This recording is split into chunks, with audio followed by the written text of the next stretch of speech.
Hello, everybody, and welcome to this conversation with Nashulai Maasai Conservancy.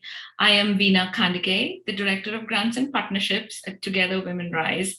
I am absolutely delighted to take you to the Masai Mara in Kenya today to meet three fabulous guests. We have with us Maggie Reiyia, or Margaret Reiyia, who is the Family, Gender and Education Director. Welcome, Maggie. We have Nelson Reiyia, who is the co-founder of Nashulai. Hello, Nelson. And we have Thomas Muema, who is the Projects and Operations Manager. Welcome to all of you and to all our members. Please bear with us. We are working with our internet issues, so if some of us slow down in our conversation, just keep watching. We have some fascinating stories to share with you. So Nelson, I wanted to allow you to share the story of Nashulai with our members. Thank you, Veena. Most pleased to be introduced to your members and to share our story. We are from Nashulai Maasai Conservancy, which is located near the Masai Mara.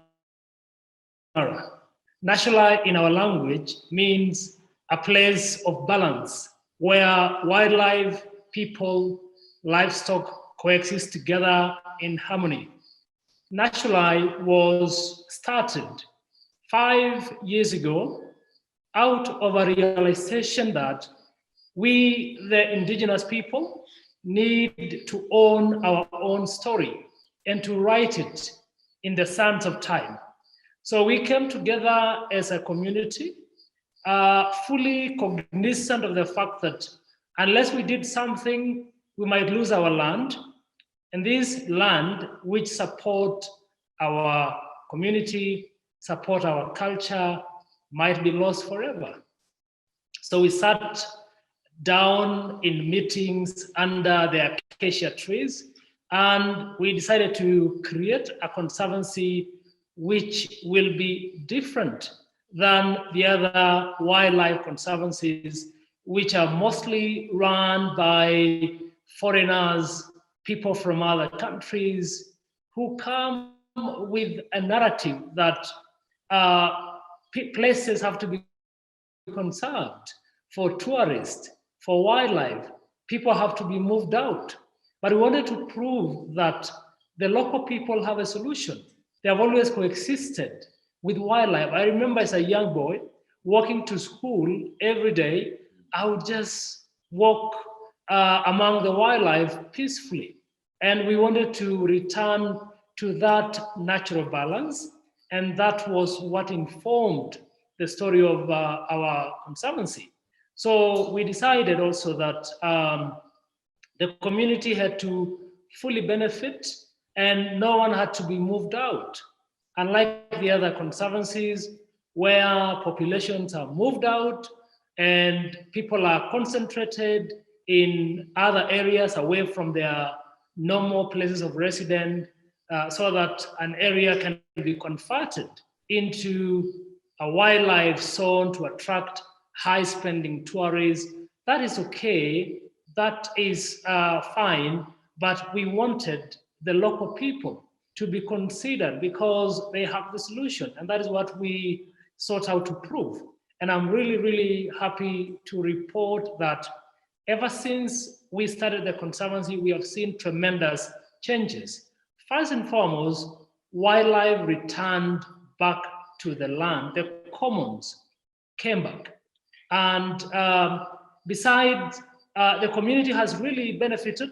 We have seen people who used to live on less than $7 per week now actually having an income. For the first time, they have bank accounts. For the first time, they can hold their heads high because they've been able to preserve their land and to share it among themselves, with wildlife, with their livestock, and keeping their culture. That is a story of possibility, our story as Nashulai Maasai Conservancy. Thank you, Nelson. That is such a wonderful introduction to a wonderful experiment and exercise in self-determination. But working with that idea, Nelson, why are indigenous communities across the world facing so much pressure. These are communities that have always lived with the land, they have lived with the wildlife, so much knowledge in these communities. What is the pressure that is being felt? For instance, the Maasai are nomadic, right? How has that changed for all of you? Well, it has been a historical injustice, which we have seen from the earliest time. Even in Kenya, when the colonialists came, they saw the empty land and they assumed that the natives were not there. But our people historically had a way of managing grasslands.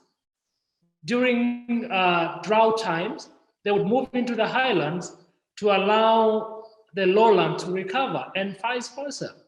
So the indigenous people had space which others want. So it's about corruption, it's about land grabbing. That's why indigenous communities are being pushed out. There's also militarization of wildlife conservation.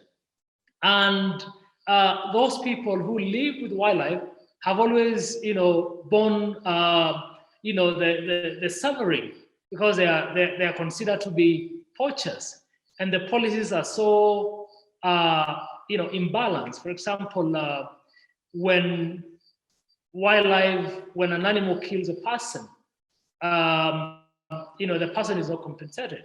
But when a person killed a wild animal, they usually face either life imprisonment or they are made to pay a hefty fine.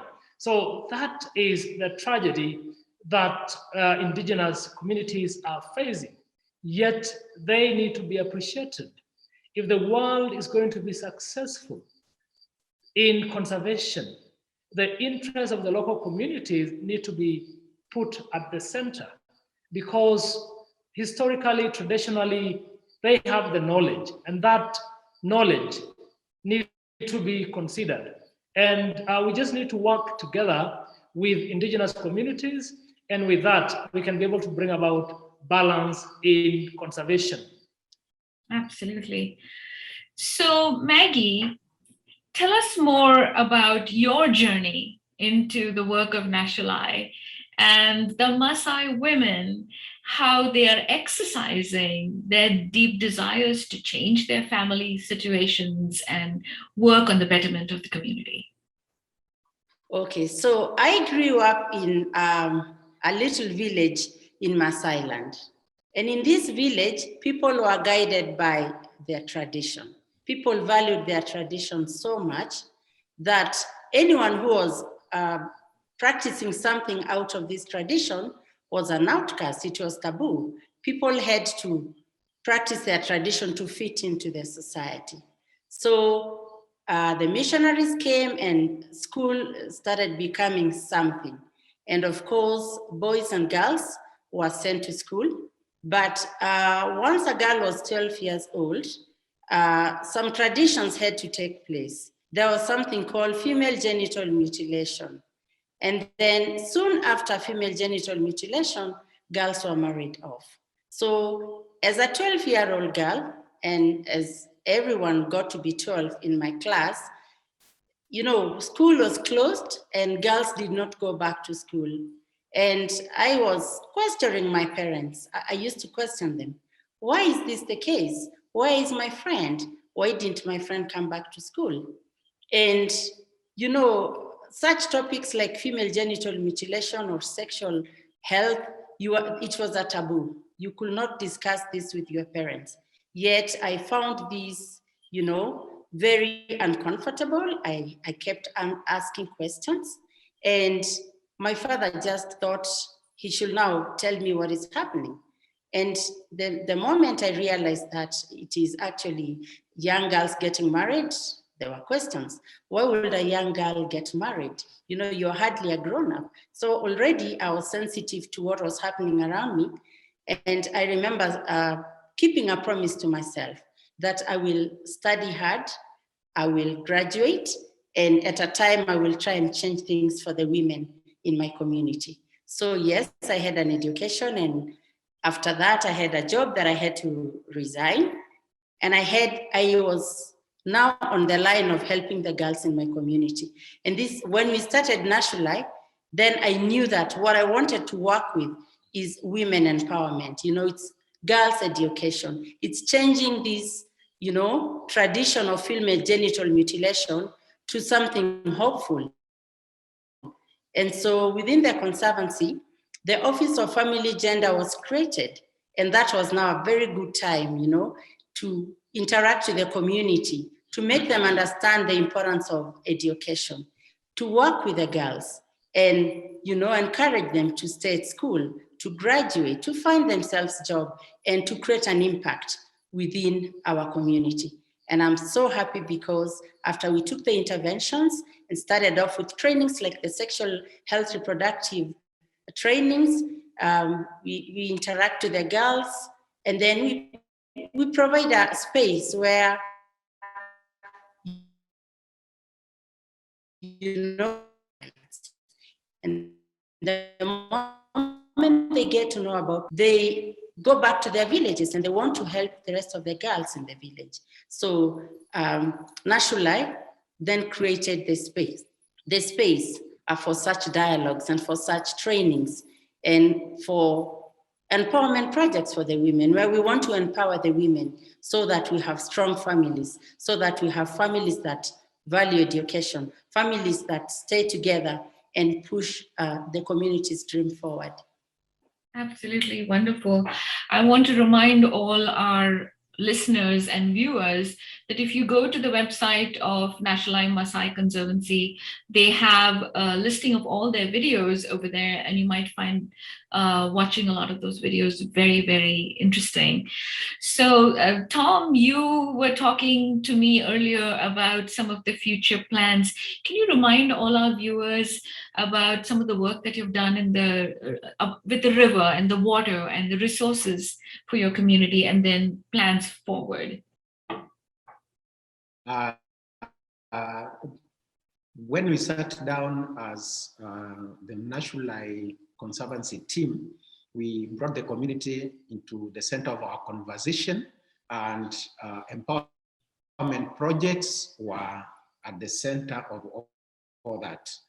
In addition, reclaiming the environment, regenerating the environment through the regeneration of our important Sekenani River.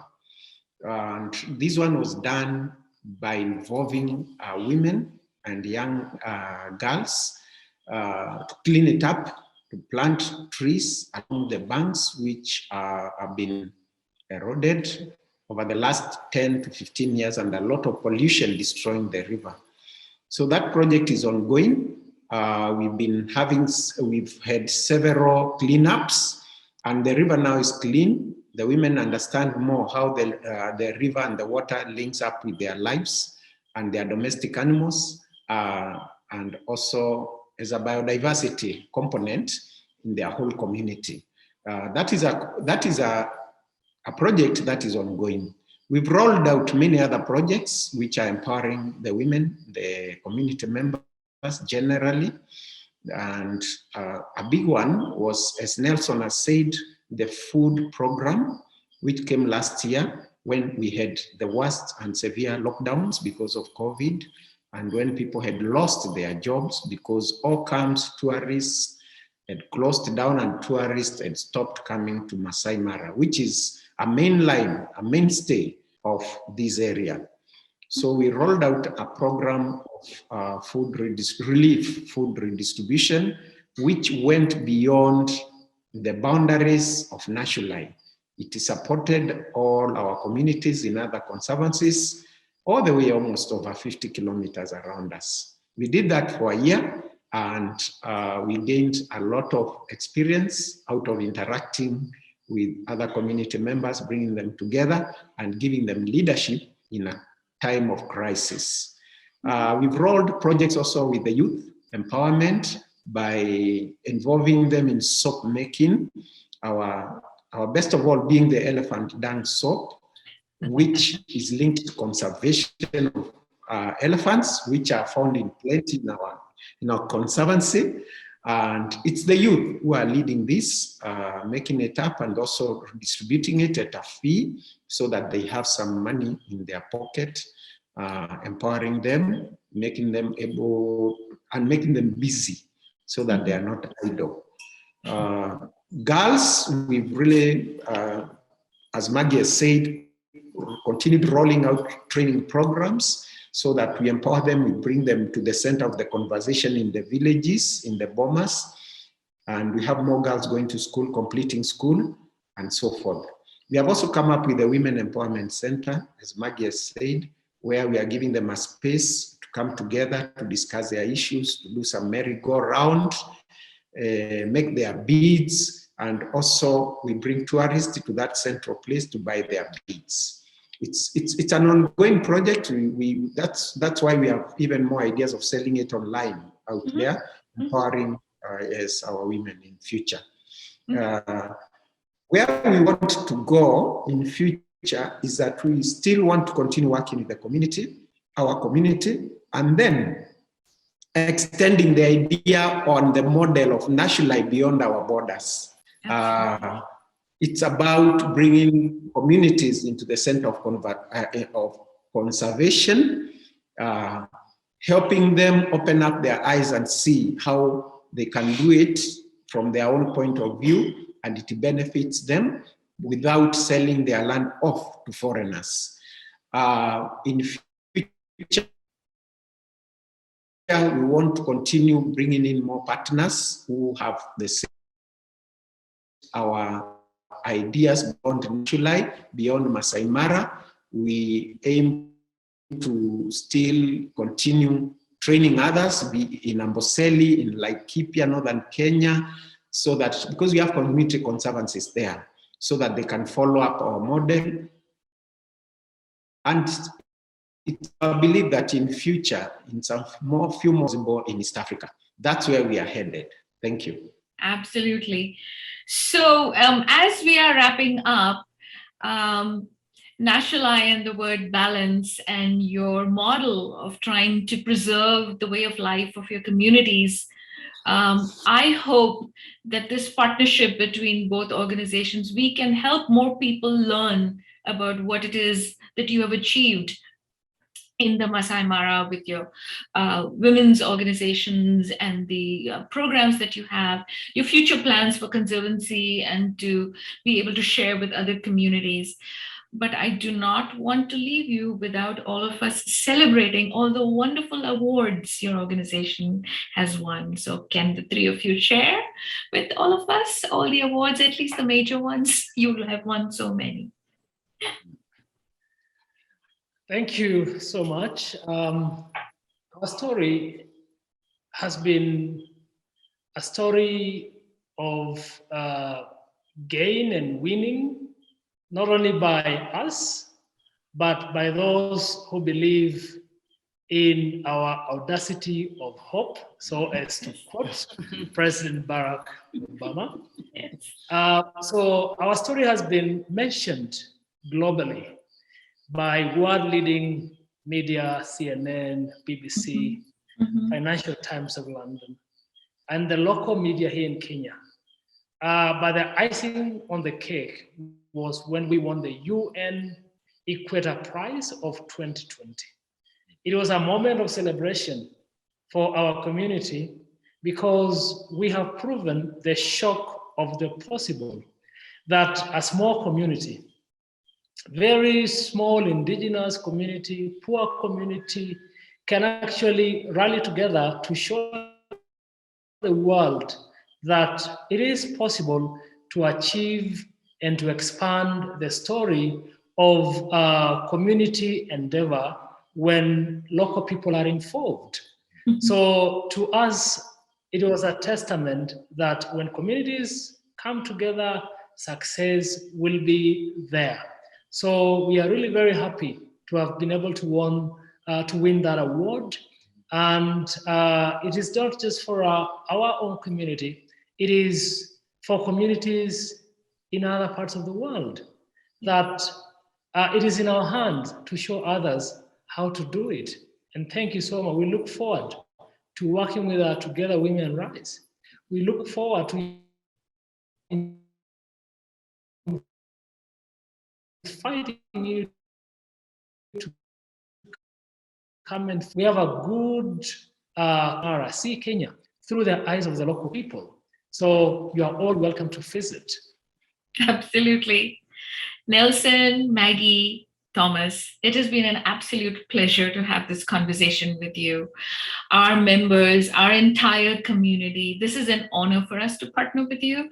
And we hope this mutual collaboration and partnership will lead to education and knowledge sharing and a celebration of all that you have achieved. Thank you so much.